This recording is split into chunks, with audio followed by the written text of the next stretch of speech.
Welcome back to Stories Aloud. Today we're looking at The Art of Laziness by Library and Mindset. Now, this is a really surprising guide. It suggests that maybe laziness, done right, can actually help you get more done. Which sounds completely counterintuitive, doesn't it? It really does. I mean, we're always hearing about boosting productivity, doing more. But this book flips that. It asks, what if the secret isn't just grinding harder, but maybe understanding? Well, a different kind of laziness. Exactly. It challenges that whole hustle culture narrative. So our mission today is to pull out the core ideas, the most potent stuff, give you a fresh look at time, at responsibility, and maybe find ways to hit your goals without that constant feeling of being overwhelmed. Yeah, sort of short-circuiting the usual productivity advice. We'll start with the mindset shift, which seems crucial, and then get into some really practical techniques, things you can actually try. Okay, let's get into it. Sounds good. So the journey begins with this pretty powerful, almost unsettling reminder about how short life is. Right. Doesn't pull any punches there. Not at all. It throws statistics at you, like average life expectancy being around 72 years. That's what? Roughly 3,700 weeks? Which sounds like a lot until you break it down. Exactly. And then it says, okay, if you're, say, 30, you've already burned through 1,500 of those weeks. Oof, yeah. That hits home. It's not meant to be depressing, the book says, but more to light a fire, create urgency. Mm-hmm. And then it gets really interesting. It asks you to imagine being 80, looking back. What are the regrets? Ah, the classic regrets exercise. But effective. Super effective. It lists the common ones. Not doing what you loved, wasting time, not enough time with family, neglecting health, working super hard for, no real payoff. Not traveling, not just enjoying life. All of that. Yeah. And the call to action is just blunt, the best time. It's now for that trip, that business idea, the gym, whatever it is. And what's fascinating there is how it immediately shifts your view of time. It's not about inducing panic, but like you said, inspiring intentional action. Right. Moving from just letting time slide by passively to actively engaging with it. Meaningfully. It really makes you ask, okay, am I really lazy or am I just, pouring my energy into the wrong things? Precisely. And that visualization of future regret. It's a powerful emotional hook that forces you to think, what am I optimizing for right now with this incredibly valuable finite resource? Yeah. Time, not money, being the real asset. Absolutely. Okay, 3,700 weeks, 1,500 gone by 30. It's a lot to digest. It's almost shocking. But how does just thinking about regrets, like the book suggests, actually lead to doing something different instead of just feeling, more regretful? That's the critical link, isn't it? It pushes you to find the why. Why bother changing? Why act now? Yeah, the why behind your actions, or maybe your inaction. And once you're faced with that stark reality, finite time, the book argues the very next step, the foundation for everything else, is taking radical ownership. Which brings us to that concept of 100% responsibility. Exactly. That underpins absolutely everything that follows. So the book pivots hard to this. It basically says blaming other people or circumstances, it's, quote, useless. Yeah, because there's always something, however small, that you can do. Always something. And it hits you with this harsh truth. Nobody cares if you're lazy or not. Ouch. But it's meant to empower, right? Not just be mean. Right. It's saying, look, blaming might feel good for a second, but it solves nothing. Whether you procrastinate or not, that's on you. It's for you. It points out how our minds naturally gravitate towards the easy thing, TV, instead of a run, scrolling instead of reading. Yeah, the path of least resistance. But then it says, look, making mistakes, that's okay. Actually, it's necessary, provided you learn and move on. Speed is important.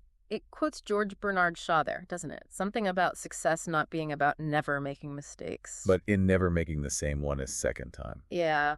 Powerful. And then that line, nobody is coming to save you. Illustrated by that story of the farmer and the sparrows, right? Where the harvest only happens when the farmer himself decides to act, after relying on sons, then laborers. Yes. It drives home that personal responsibility point. The final takeaway being, control what you can control. Learn to separate the worries you can actually do something about from the ones you just can't. And the real insight there, I think, isn't just about being accountable. It's recognizing that your power to change anything comes directly from your willingness to own everything related to it. The if it is to be, it's up to me idea. Totally. Without that internal shift, all the tips and tricks in the world are just, temporary bandages. It's about building that internal locus of control. That internal locus of control, yeah. That feels like a game changer. But it's also tough. That first step, taking full responsibility, can feel huge, almost paralyzing. How does the book suggest getting past that feeling of, oh my God, there's too much, even when you want to take charge? Well, it connects back to action, but strategic action, not just flailing around. It really makes you examine your choices, doesn't it? Conscious or not. The message is crystal clear. If you want change, you got to make it happen. Precisely. And once you accept that power, the book pushes you to act, but smartly. Not by overcomplicating, but by keeping things simple. Let's talk about that. Okay. So it moves into these actionable steps, how we approach work, tasks. First one, keep it simple. Don't overthink. Don't add unnecessary layers. Like the Jeff Bezos quote it uses. Make decisions with, 70% of the info you wish you had? Exactly. Don't wait for perfect information. And related to that, a big one, don't be a perfectionist. Ah, yes. The perfectionism trap. Right. It clarifies, look, sometimes perfection is needed, like intricate art maybe, or precision engineering. Yeah. The Mona Lisa, Steve Jobs' circuit boards. High-stakes stuff. But not for everything. Not for mowing the lawn, which just grows back anyway. That's where done is better than perfect comes in. And it uses that Shane Parrish quote, too, about reversible versus irreversible decisions. Yeah. If a decision is reversible, make it as soon as possible. If it is irreversible, make it as late as possible. Basically, don't hide laziness behind the excuse of making it perfect. That's a really key distinction. Then it tackles the myth of multitasking. Oh, classic. The man who chases two rabbits catches neither. Confucius. Yep. And it gives that stark example of the NASA Mars climate orbiter. Failed because of a simple unit conversion error. Talk about the cost of divided attention. A very expensive mistake. You know. It shows multitasking just tanks efficiency, jacks up stress, leads to errors. So the tips are straightforward. Avoid task switching, ditch distractions, turn off notifications that aren't crucial. Simple things to try. Basic productivity hygiene, really. And finally, under this section, work on the right things. Focus on meaningful work. It even says, quite provocatively, If you don't love your work, start finding a way to leave. as soon as possible. Yeah. It uses Van Gogh as an example. Passion, despite poverty, it's all about prioritizing what actually matters to you. That perfectionism switch idea is liberating. But let's be real, for a lot of people, letting go of perfection feels like lowering standards, right? How does the book help you find that balance, especially when your inner critic is yelling that done is definitely not good enough? That's a great question. I think it comes back to intentionality. Is perfection serving the goal here or hindering it? Like the lawn example, perfect stripes. Maybe not the best use of time if the goal is just tidy. So it's about consciously deciding when to deploy perfectionism. Mm-hmm. And the Mars orbiter thing, wow.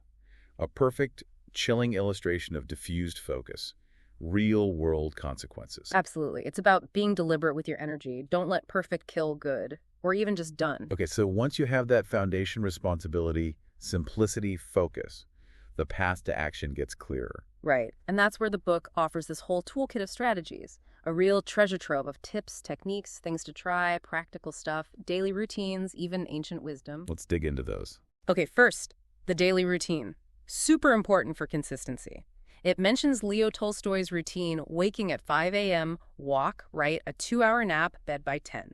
Intense. Wow, okay. Maybe not that routine for everyone, but the principle holds. Structure helps. Exactly. It also suggests sit alone for clarity, quoting Blaise Pascal about how most problems stem from our inability to just sit quietly in a room. Find that focus. Eliminate distractions, too. The Trojan horse analogy, deleting distracting apps. Crucially, learn to say no. Protect your time, your goals. It quotes Josh Billings. Something about half our troubles. And can be traced to saying yes too quickly and not saying no soon enough. Yeah. Classic protect your bandwidth. And the goal isn't to work 24/7, it's the opposite. Get work done in less time. Right. That Sahil Bloom quote is powerful. 20 years from now, the only people who will remember you worked late are your kids. Ugh. It's hard. Be productive, not just busy. Like Stephen Covey's ladder against the wrong wall. Then there's don't wait. That Chinese proverb. Best time to plant a tree was 20 years ago. Second best time is now. Love that one. It's about being impatient with action, but patient with results. That's a key distinction. Action now, results take time. Like the Zen student asking how long it takes 10 years, or 20 if you rush, or the bamboo tree story. And do the hard thing first. Jump in the cold water. It won't get warmer waiting. The hard choices, easy life, versus easy choices. Hard life idea. Tackle the tough stuff head on. And finally, delegate. You can't do it all. Outsource the low-value stuff to free up time for what really moves the needle. Makes sense. Focus your energy. Then the book rapid fires a bunch of specific productivity tips, practical things you can literally try tomorrow. Like planning your day, actually writing goals down on paper. Simple, but effective. Yeah, pen and paper. And the 80-20 rule, the Pareto principle. Remember that 20% of your effort often gets 80% of the results. So focus there. Battle that busy laziness. The Pomodoro technique, 25 minutes focus, 5-minute break. Great for maintaining intensity without burnout. I use that one sometimes. It actually works. And the 5-minute rule. If it takes less than 5 minutes, just do it now. Stop it cluttering your mind. Prevents those little things piling up. And the 2-day rule for consistency. Never miss a key habit 2 days running. Brilliant from momentum. Beyond those, it hits the basics. Move your body, eat well, you are what you eat, drink water, and always, always have a purpose. Which connects beautifully to the Japanese techniques it introduces. Ah, yes, the Japanese wisdom section. Really fascinating stuff. Definitely. It highlights things like ikigai, finding your purpose. That intersection of what you love, what you're good at, what the world needs, and what you can get paid for. Your why. Having that why makes the how so much easier, doesn't it? Absolutely. And Kaizen, small, daily improvements. Getting 1% better each day makes big goals feel less daunting. It's about that consistent, incremental progress. Instead of trying to overhaul everything at once. Exactly. And Ganbaru, which ties back to what you said earlier, patience with results, but unwavering effort in your actions. Give it your best.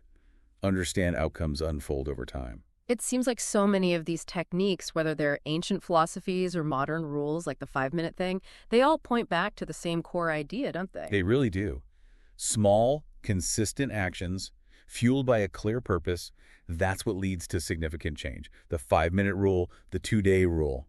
They're just clever ways to break inertia, and Ikigai gives you that big picture reason for doing it all. It shows that beating laziness isn't about some heroic, massive effort one time.